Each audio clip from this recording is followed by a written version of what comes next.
back to Stir the Communication Group, Thunder Over Another Bull with Andy Carlson, Minnesota's 87 Best Weekly Podcast. Show about everything and absolutely nothing. Zero.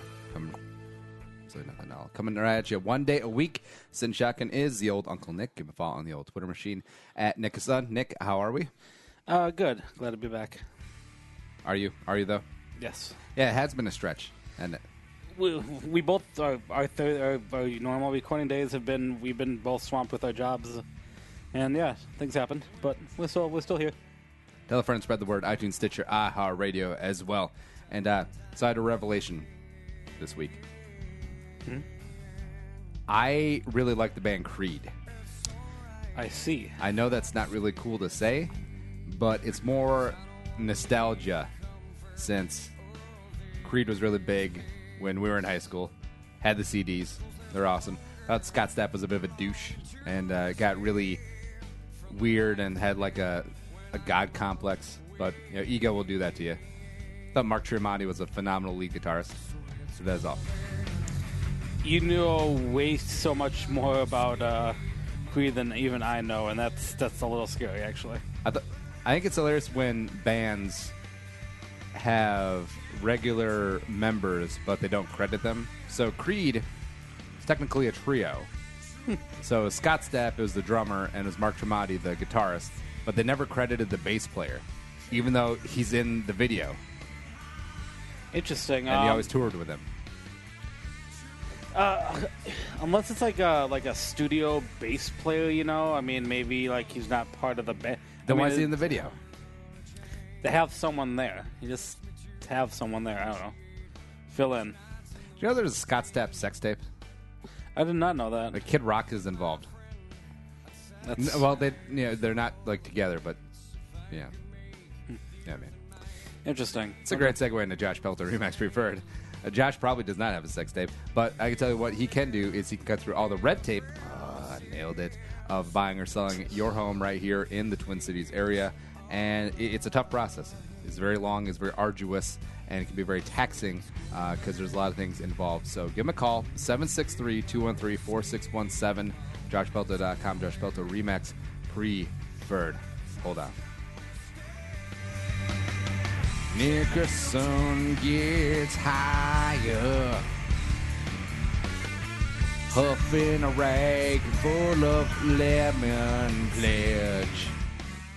Probably can't get high off a pledge. I don't think so. There you go. So, Nick, it's been a month, basically. What have you been up to? Well, I mean, personal life, work has been keeping me busy. My company I work at has moved and kept me really busy unpacking and whatnot. Fun stuff, though. Preparing for my birthday weekend coming up in a few weeks. And Hey, how old are you going to be? I'm going to be 35. It's old. You can be president now. I can be president, and I think I will be. No, I won't. Except for the felonies. Except for the felonies, and no one. You can't beat Trump right now. I can't be president. You cannot Because of the felonies. Because I'm not 35 as well as I wasn't born here, which I think is kind of a dumb rule. Why?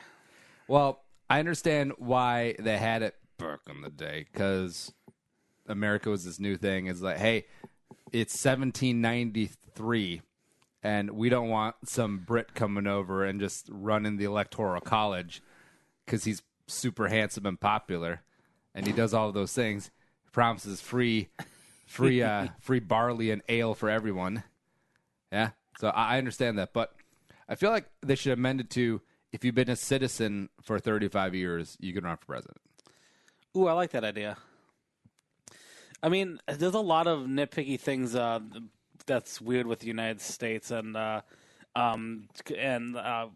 example, John Oliver did a bunch of stuff about how people in Washington D.C. aren't like represented. Mm-hmm. If that makes sense, he talks about the Commonwealth of Puerto Rico is like there's weird rules with that. There's a bunch of other Commonwealths and stuff.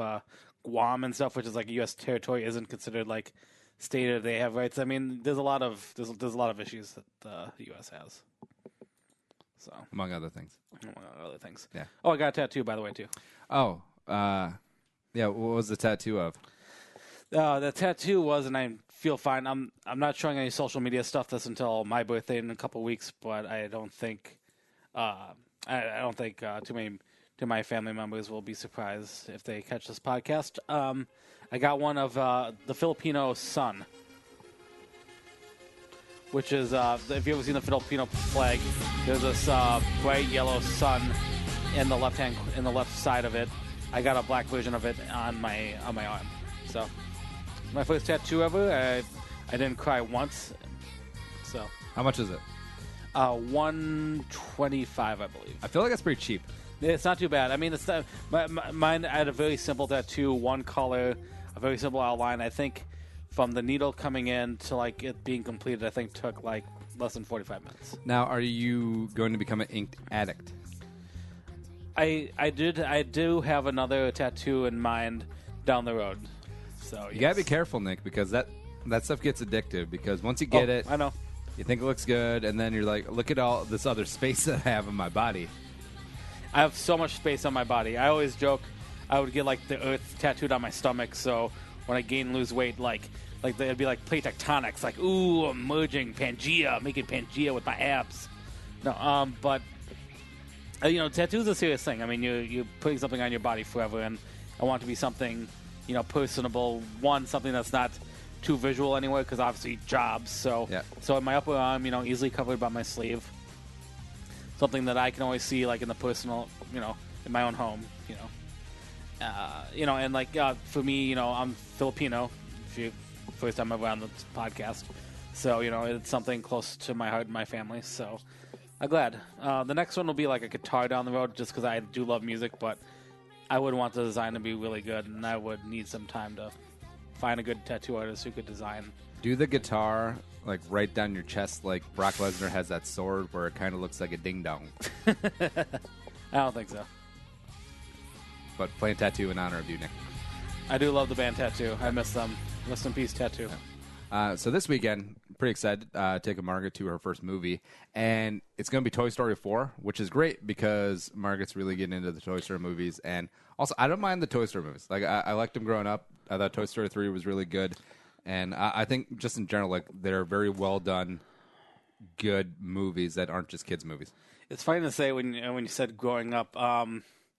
I was going to correct you on that, but you're right, because I think the first one came out in 95, 96 or something, and so which we were in our, I think I was, 10 or 11, so I remember seeing it when it first came out, and I thought it was pretty good. I was pretty surprised by it. I mean, very cool computer animation for its time, and I think the two sequels actually weren't bad, like just straight to DVD cuts like certain other movies like King 2.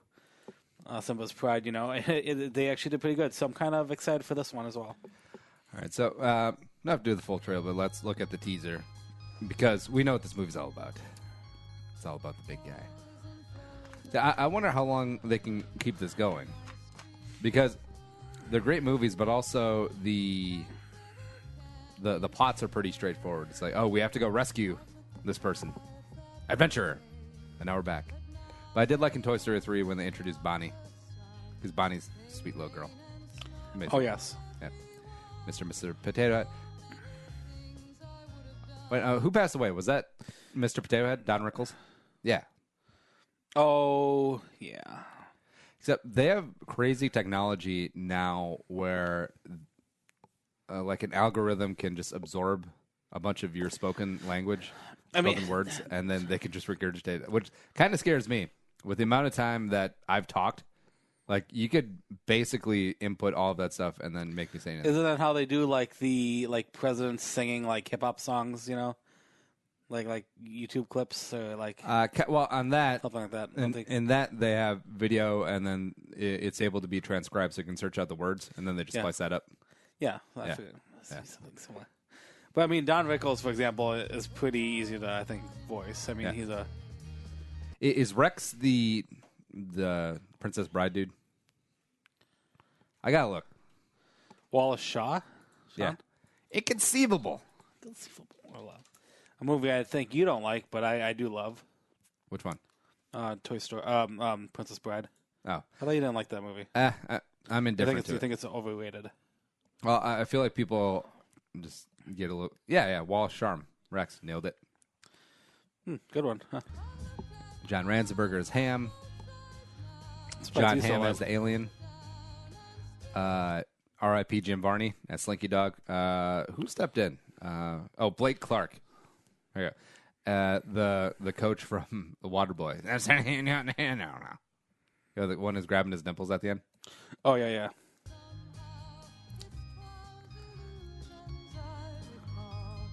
Can't believe this teaser came out in November. And then introduction of Forky, who is Joe Bluth. Oh, is it really? Yeah. That's funny.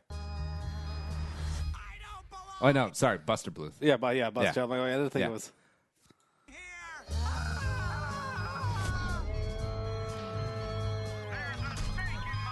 Now, the connotation of the Toy Story universe is a little disturbing, though, because Bonnie just slapping together a couple of things in class, all of a sudden she creates a sentient being that essentially makes her God.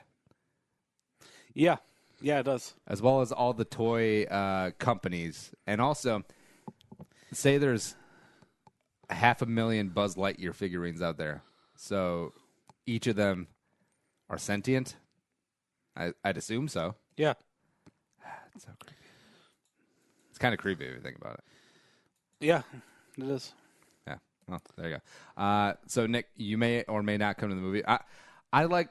When did this start? I feel like it started maybe like 5-10 years ago when you could start reserve your seats at the movie. I think closer to 5. I think than which 10. is phenomenal. Oh, I love it. I've used Fandango all the time to reserve my seats. You know. And I fully understand. Costs a couple bucks more, but also it's like you don't have that anxiety. It was like, all right, we got to get to the movie. It's the debut weekend, so we got to get there 40 minutes early. We don't. So we can all sit together. Yeah. Forget your popcorn. Tuck and roll. Oh, all the good back middle seats are gone. Oh, we got to either sit in the back edge, which I actually don't mind, or way up front, which really sucks. Tough choices. And I told you we should have got here 45 minutes early. You know what would be great? A little bit better because the technology is so great and to pick your own seats. Not all theaters are the same, so like if you like pick your seats, kind of like how they do like on Target, on Ticketmaster, where you could see what the screen looks like from where you sit. I think that would be the one up of using movies, buying tickets to movie theaters nowadays, just so you kind of know. Because if you go to a theater like I usually go to, like Mall America's theater now. Like each screen is a little different size, different capacity. So sometimes being up close is actually much better than being farther away, depending on like the shape of the theater. Yeah, that's fair. But I'm pretty excited. Margaret's excited too because she's gonna get a big bag of popcorn. All the butter. She loves Toy Story. She loves Toy Story. Yeah, it's gonna be good. Pretty excited about that. Also, just see that Target had like their point of sale went down on Saturday. Yes. They had a computer glitch that messed up people's purchasing, and it wasn't just local. I think it was all nationwide, wasn't it? Yeah. Yeah. And how insane would that be? And I assume Target Canada would have gone down too, except they aren't up there anymore. Which I don't understand. Like, how can you hate Canada? I don't know. Also, Toronto is more southern than Minneapolis on the latitude. Latitude. Yeah. Yeah, I don't know, but I know a few people who were in Target at the time, and just kind of left your stuff and left. I went there in the evening, and everything was fine, and I don't know, I still love Target. So, well, I don't understand the people who were waiting in line for 45 minutes, an hour, hour and a half, however long it took, because everything that you bought, you can get later because you got it there. Yeah. So I don't know if people were just thinking, all right, this will be 5-10 minutes, no big deal. We can work this thing out. But, I mean, everyone has a phone, so they had to have been seeing on the news or Twitter or whatever that it was a nationwide outage, and it was like, oh, it's a little bit different. So I'm just going to leave my basket of Archer Farms snack crackers and like a pair of booty shorts here, and I'll get them tomorrow. My Buddha shorts. The only people I would feel bad about is the people who are buying frozens or perishable, like milk and stuff. I mean, Put them back and then come back later. Yeah. Or it just people get upset for the dumbest reasons, but just having that inconvenience and just like this ruined my day. It's like you still live in the greatest country in the world. You can go to Target tomorrow. It's not a big deal. I needed it now. We are in a busy season of grad party season, so I mean, someone might have needed that thing of sliced cheese or something. You know where you get that? Anywhere else. Hy-Vee, Cub. I do love Hy-Vee. Lunds and Byerly's, Walmart, the one Shopko that's still open, the one Kmart that's still open in Uptown. I think there's one still on. Actually, that closed. I think there's one in St. Paul still. Oh, well, there you go.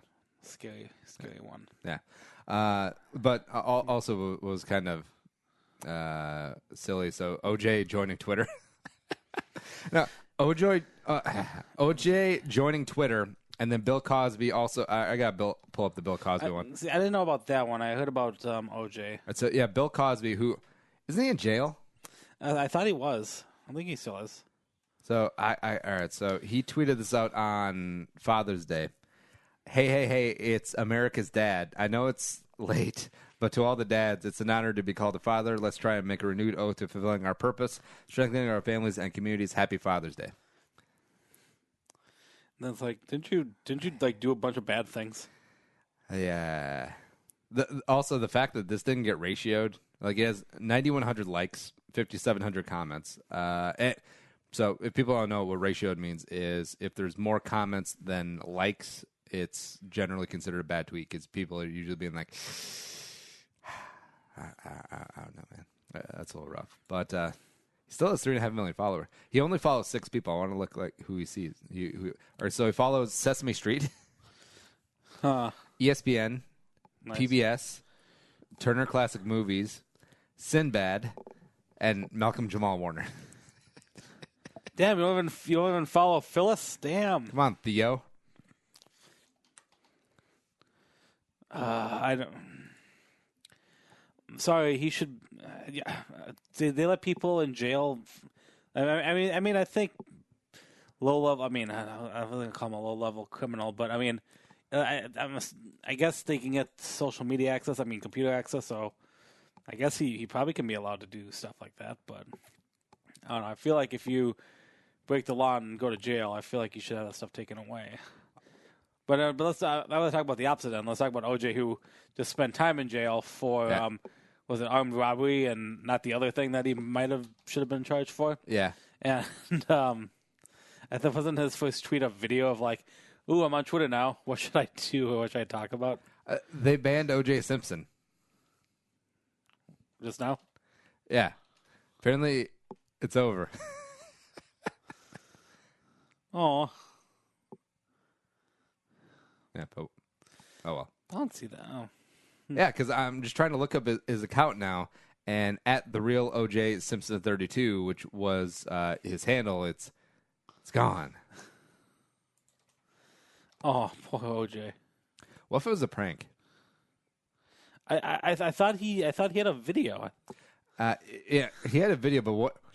Before he had his thing. Well, actually, no. After he was acquitted, before he was in jail the second time or the first time, he had a prank show. You got juiced or something like that, where it was the precursor to Punk'd.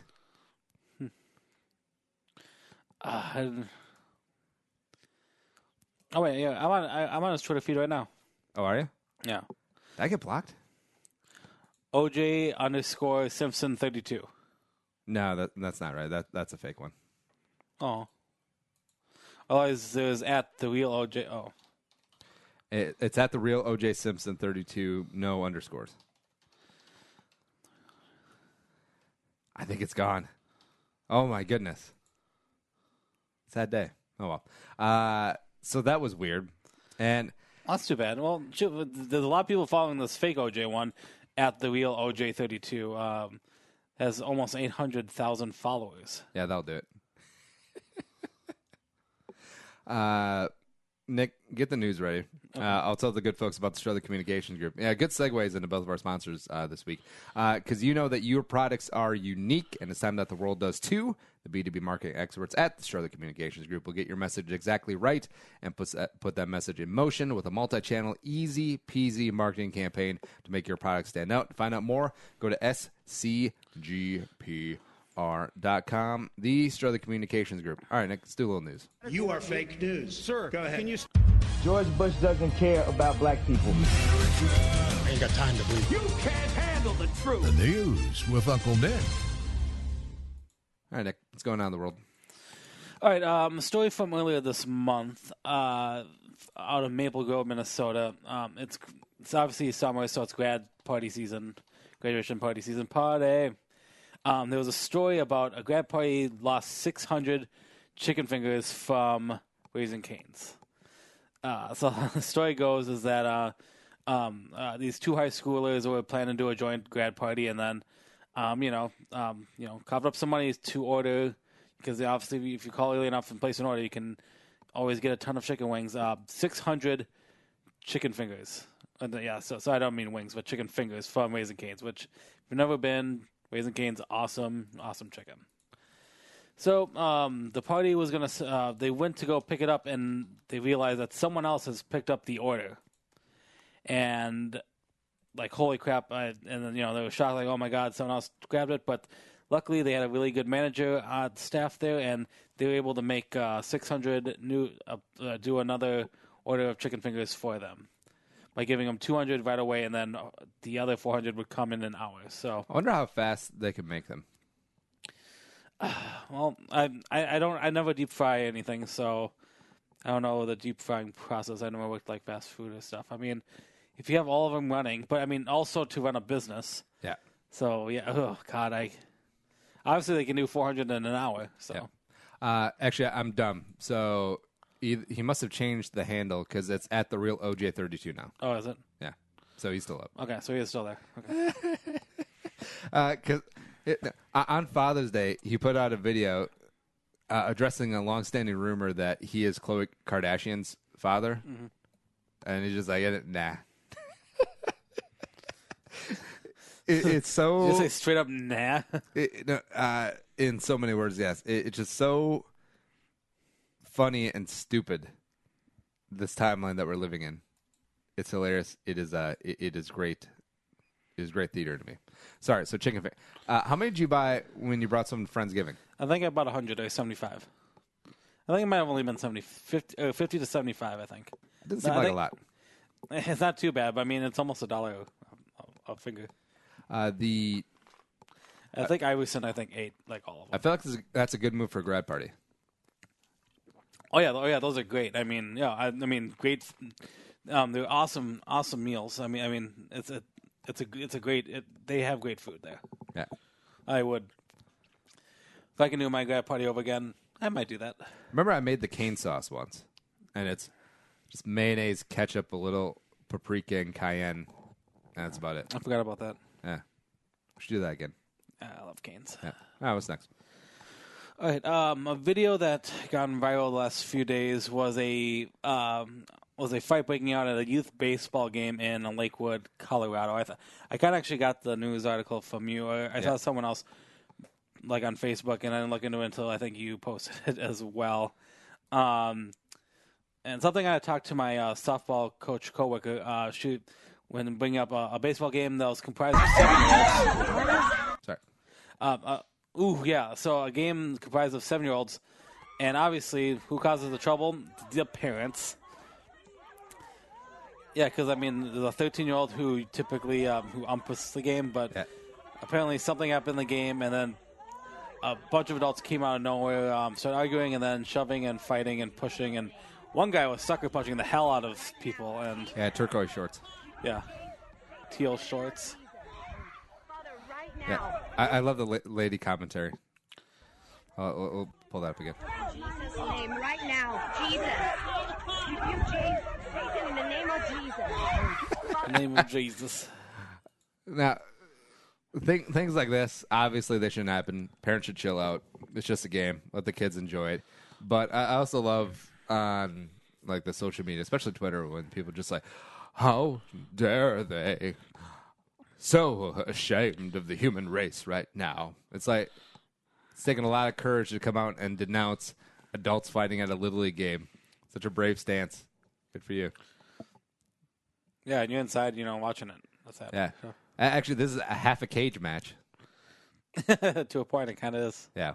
But, this, you do see this happen a lot. And what happens, it's parents, it's egos, it's whatnot. And, you just have to realize that kids are trying to have fun, especially at this level. And you don't see? You don't see NBA parents just duking it out. So it is very much exclusive to low-level, amateur, Little League, under 13, AAU, and whatnot. And it's just kind of gross. I bet basketball parents do it. Hockey parents, I think, definitely do it. I think they can go ape shit. Well, they're just mad because their kid sucks, and they spent $20,000 last year on gear and travel. Yeah, and he can't get onto the third line. It takes time. Anyways, what's next? All right, from CNN.com, wanted someone to eat ribs and travel across the country. How much for one rib? $10,000 check. How about that? So Reynolds Wrap, who make the finest aluminum foils in the country, want to send someone across the country, across the United States, to try savory barbecue. And yeah, they're going to pay you $10,000 for 2 weeks. How much for an order of ribs? $250. $250. Man, that was cheap. Yeah. How many ribs do I get with that? About 5. 5. So I guess that's about 50 cents a rib, huh? Yeah, about. Let me get one. Right on. One order. One order ribs. No. One rib. One rib. I sure am hungry. This might have been Chris Rock's first role. Make that one rib to go. One rib? One rib. Jim Brown. What else? You got any soda? $1. Oh, come on now. Look out for a brother, man. Come on. Hey, check this out. Why don't you let me get a sip for 15 cents? My cups cost more than 15 cents. All right, fuck the cup. Pour it in my hand for a dime. Look, you greasy-headed Jerry Curl Wan. Pay me and get the hell out of my store.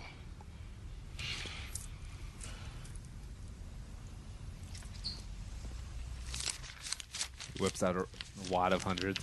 You got change for 100?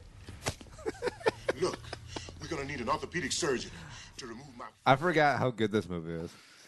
I'm gonna get you, sucker. He kind of does that. He brings that back on In Living Color. He plays like that same role again. Oh, Cheap Pete. Yeah. I didn't know he was on In Living Color. He wasn't like a regular. He was like a guest, and like he did a bunch of like he did some sketches where he was like that cheap person like the whole time like trying to buy a pack of gum. He's like, all right, I just want one gum. I can handle this. Now, Keenan Ivory Wayans. yeah, if you haven't seen I'm Gonna Get You, Sucker, YouTube this clip, best and funniest stunt double fight scene, the diner scene. It's hilarious. So Keenan Ivory Wayans, he's the oldest Wayans brother, isn't he? Yeah. So he's about ready to throw down with a bunch of jabronis in this diner in a fight scene, and then he's got a stunt double. Only thing you're gonna be able to handle. I know, she's got a stunt double. It's one of the two. Jack, no. Oh, yeah. Oh. Hold it right there. Oh, yeah, Nobody it's her lay no stunt double, finger sorry. on my baby. Ma!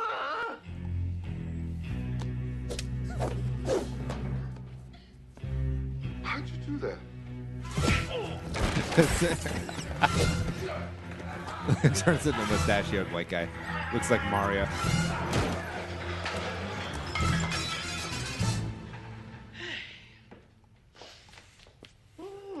I haven't seen this movie in years.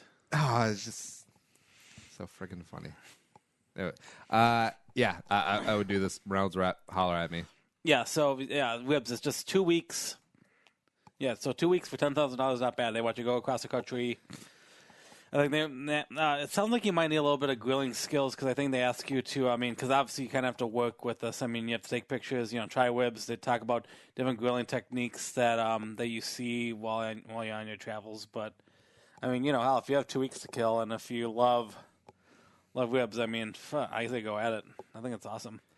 Are ribs your favorite of the barbecues?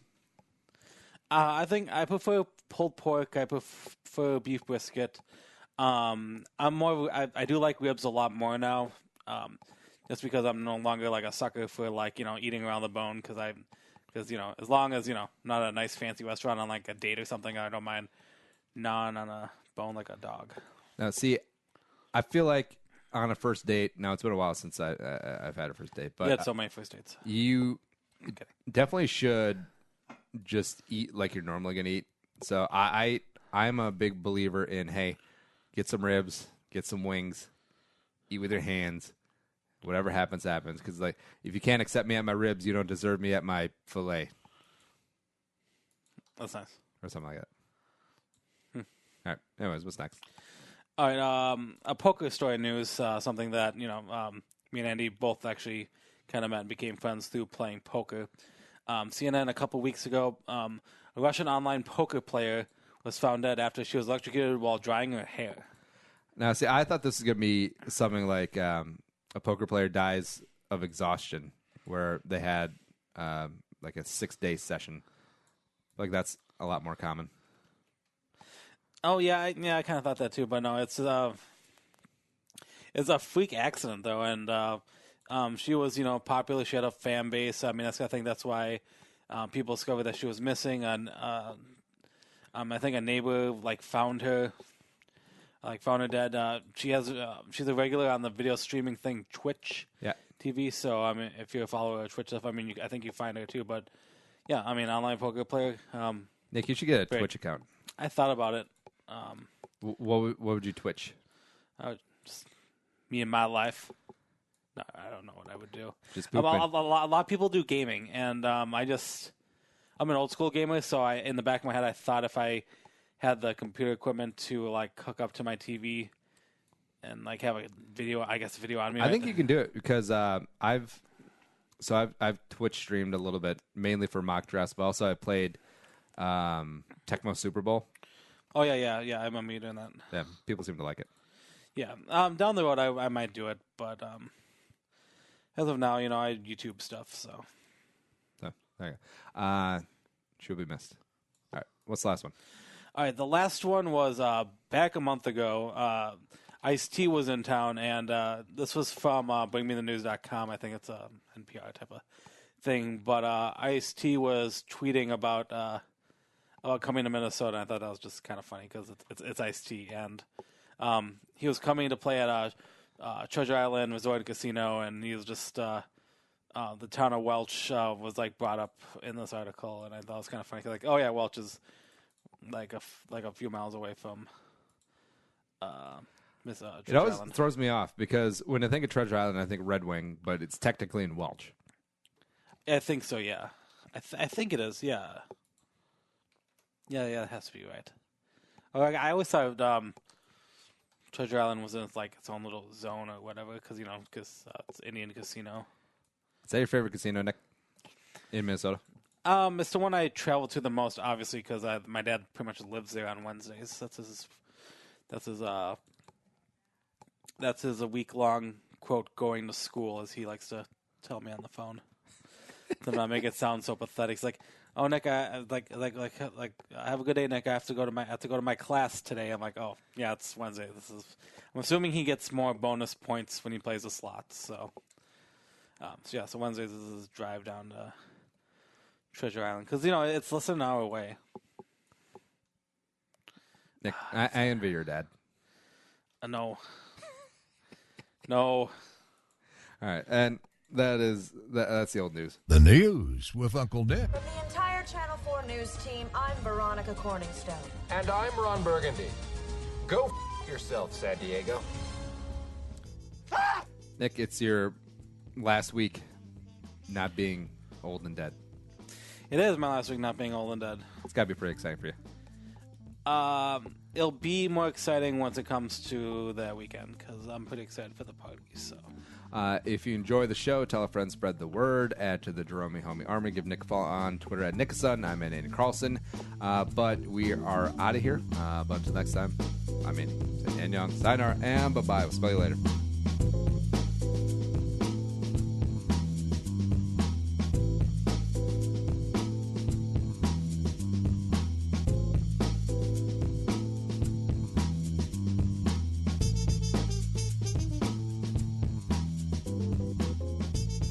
Thanks for listening to Bowl with Andy Carlson, Minnesota's 87th best daily podcast. Download the show on iTunes. Everyone's middle name is Jerome.